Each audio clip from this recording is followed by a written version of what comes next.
Good evening, it's Kuro. This is the second game of the Holland. Going over the matchmaking, threats to my ship. I normally would say Graf Zeppelin, but I know better at this point.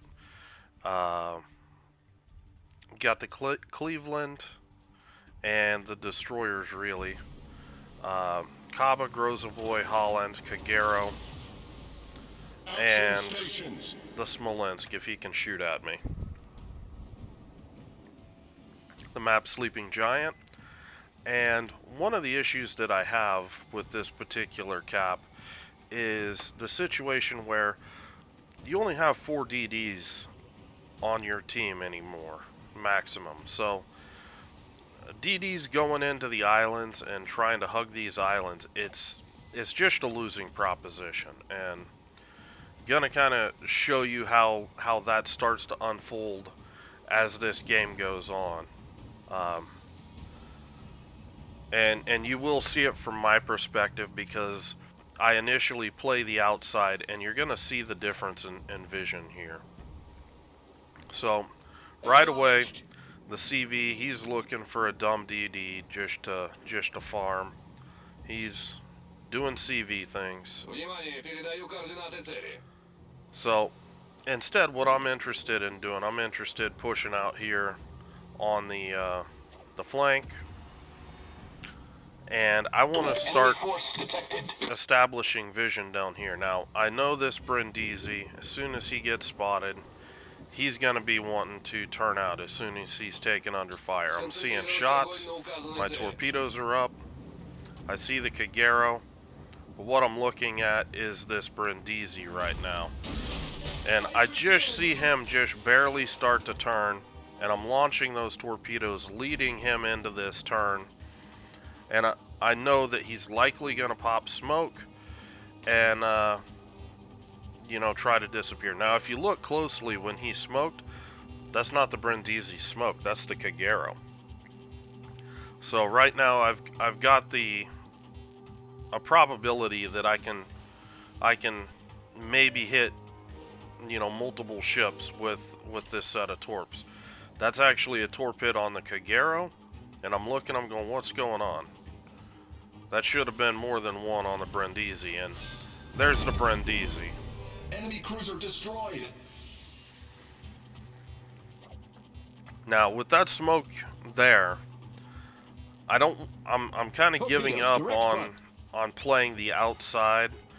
If you look at my team, I'm getting less and less support out here on the 9-10 line. So I'm trying to roll back towards my team to requesting support. To basically get a little extra support, and I'm contemplating now stepping on the cap, but the issue is with all these islands, it makes it incredibly difficult to spot, for example, this Cleveland here. He's shooting back there all the time at my team, but unless I line up perfect line of sight through these gaps, he's unlikely to he's likely just to be able to remain undetected back there. And that's a real issue for my team, particularly this Alsace that's kind of pushing in through here. Get back! And there you see this narrow little window that I'm spotting this Cleveland in.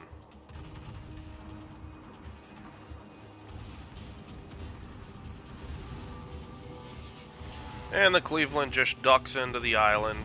He's gonna do Cleveland things.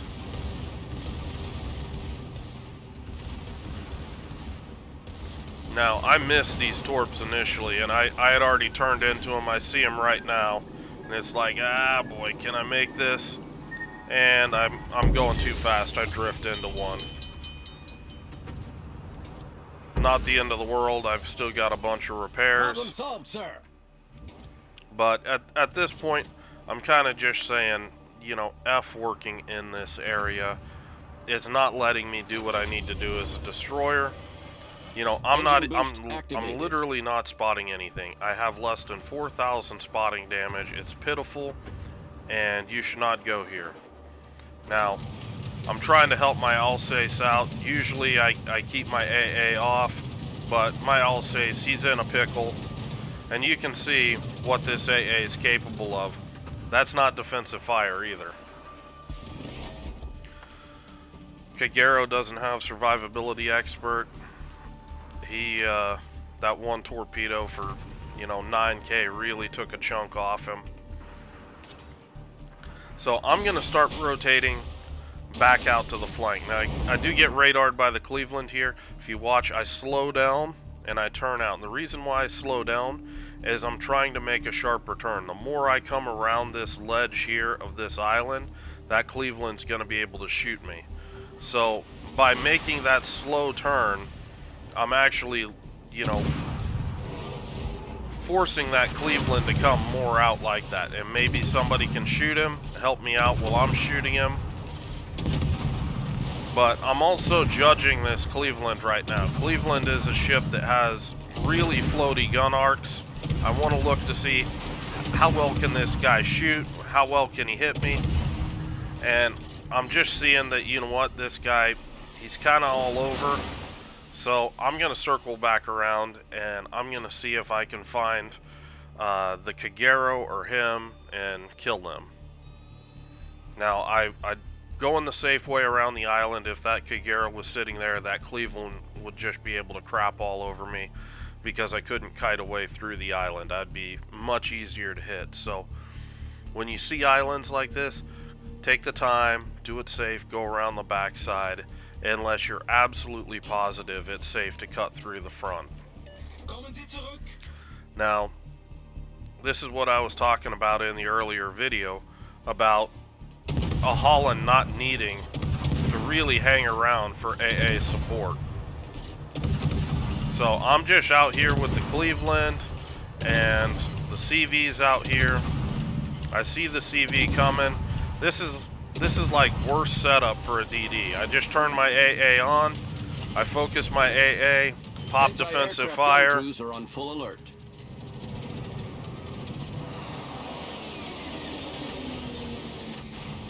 And say, "Be gone, demon."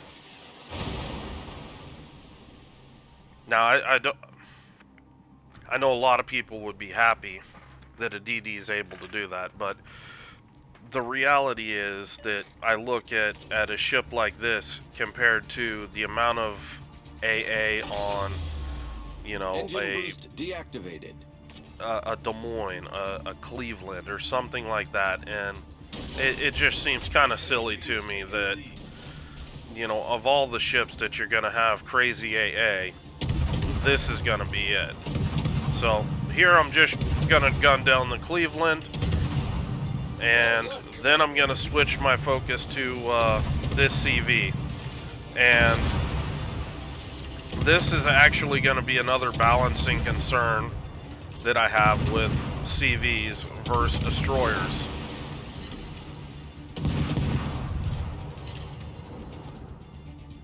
So I saw the unrepairable fire on the Cleveland. I'm just turning my focus back to this Craft Zeppelin. Now I want you to watch this right here, my shatters. This Craft Zeppelin, when I zoom in, is comprised of a torpedo bulge that runs about 2/3 of his ship to 3/4 of his ship right here. That's 25 millimeters thick. The deck is mostly 25 millimeters, and the rest of the hull is 21 millimeters. The only section of this ship that my guns can hit and damage is this little bitty superstructure right here. Now, the issue that I have with this is the closer that a destroyer gets to a CV, the CV is able to cycle planes faster and faster because he's got less distance to travel. So at these distances, the destroyer is dealing with the absolute most DPM that can come from the CV. But at the same time, this particular carrier, high tier carriers with their armored flight decks, you end up with destroyers that are completely unable to deal with these CVs. Fires only tick for 5 seconds, and even during that 5 seconds, I believe that planes can still take off. So you're not even getting a benefit out of that fire of shutting down their ability to launch planes for 5 seconds. And there's a lot here that needs to be addressed. This is the reason why I don't go out of my way to hunt CVs. Now, I'm doing this more as a demonstration, but I'm seeing here this Graf Zeppelin is going to kill me if I keep just trying to shoot him down. Now this Graf Zeppelin, he's angling just enough. Right now I might be able to use AP and get through that 21mm. But if you look, he's angling slightly to me, and AP will not be an option here very shortly. So I am throwing some torpedoes out here.